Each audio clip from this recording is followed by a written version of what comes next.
Hello. Rail बंधुओं नमस्कार। Rail यात्रियों को सुविधा कैसे मिलेगी जब रेल भवन में बैठे मंत्री संतरी अपने अपने एजेंडे पे काम करेंगे। पिछले कार्यकाल में यही हुआ, अब इस कार्यकाल में आगे देखेंगे। मगर मंत्री जब तक अपने एजेंडे से बाहर आ करके देश हित के बारे में, रेल यात्रियों के हित के बारे में, रेल सिस्टम के हित के बारे में नहीं सोचेंगे, तब तक इसका रिफॉर्म या सुधार होना संभव नहीं है। बात इंजन लोको निर्माण से संबंधित है। एक कंपनी विशेष को लक्ष्य करके टेंडर निकाला गया 12,000 हार्स पावर का इंजन बनाने के लिए।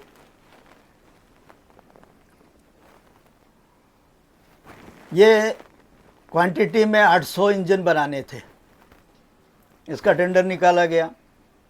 टेंडर्स की टर्म्स कंडीशन ऐसी रखी गई कि वो कंपनी विशेष ही एलिजिबल हो।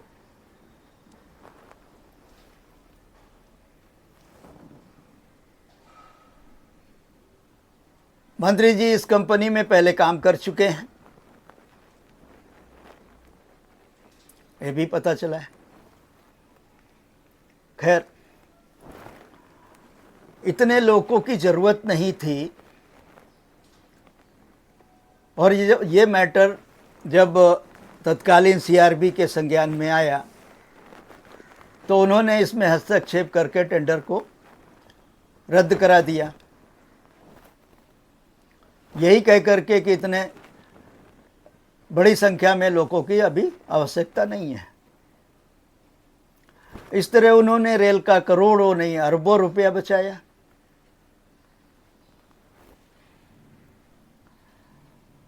अब यही कंपनी मधेपुरा में यही लोको बना रही है जिसकी लागत लगभग 40 करोड़ रुपए आ रही है। आपको ये जानकर आश्चर्य होगा कि यही इंजन 12,000 हार्स पावर का चितरंजन लोकोमोटिव वर्क्स और बनारस लोकोमोटिव वर्क्स दोनों 20-20 करोड़ में बना रहे हैं, यानी लगभग आधी कीमत में। ये सुधीर कुमार जो तत्कालीन सलाहकार थे मंत्री जी को, ये नागवार गुजरा, क्योंकि मधेपुरा प्रोजेक्ट उनका ब्रेन चाइल्ड था है। और ये 800 लोगों का जो नया टेंडर निकाला जा रहा था उसी कंपनी को देने के लिए, ये भी उन्हीं का दिमाग था।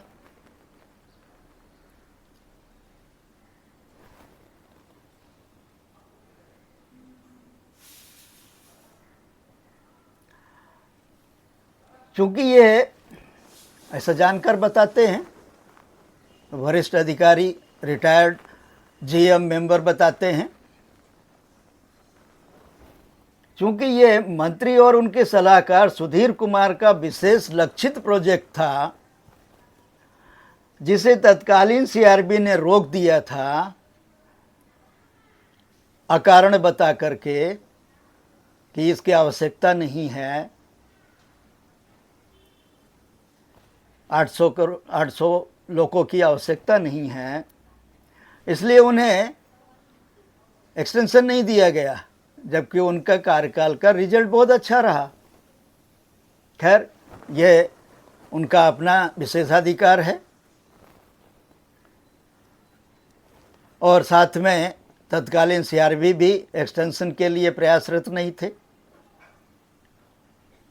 ये ऐसा बताया गया। वो तो सीआरबी बनने के भी इच्छुक नहीं थे, ये भी बताया गया। खैर, जो भी हो, ये उनका अपना अपना विषय है, वो जाने, सरकार जाने, मंत्री जाने। मगर हम इस मामले का उल्लेख लगातार और लगभग बार बार कर रहे हैं मंत्री जी के संज्ञान में ये सारी चीज़ें लाई गई हैं, हमने खुद लाई हैं, मगर मंत्री और रेलवे बोर्ड के कानों में आज तक जू नहीं रेंगी। इसी से जाहिर है कि उनका अपना इंटरेस्ट है कहीं ना कहीं। ठीक उसी प्रकार जैसे भ्रष्टाचारियों को वो संरक्षण देते रहे हैं,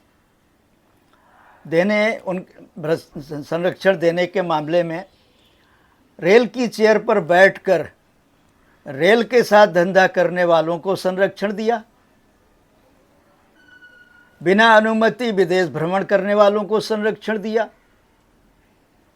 वेंडर्स को बैकिंग करके रेल के खिलाफ मुकदमा करने वालों को, वेंडर्स को संरक्षण देने वालों को संरक्षण दिया,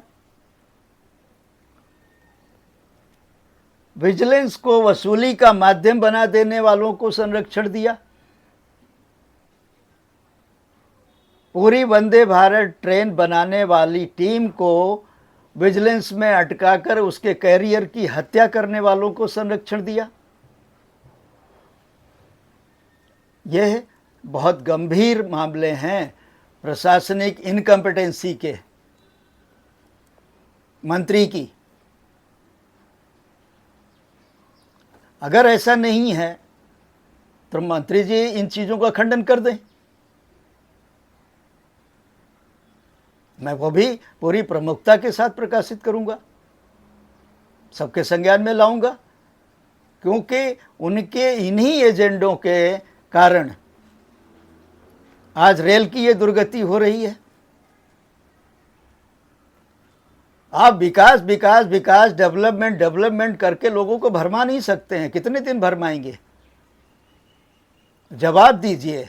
जो चीज़ें पूछी जा रही हैं, जो फील्ड में चर्चा में हैं, सुनाई जा रही हैं, कही जा रही हैं, उनका जवाब दीजिए।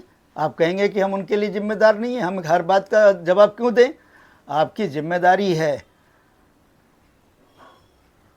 आप एक जिम्मेदार पद पर बैठे हैं, पब्लिक ने आपको चुना है, भले ही डायरेक्ट नहीं, आपकी जवाबदेही बनती है, आपको जवाब देना चाहिए और देना पड़ेगा, आज नहीं तो कल। धन्यवाद।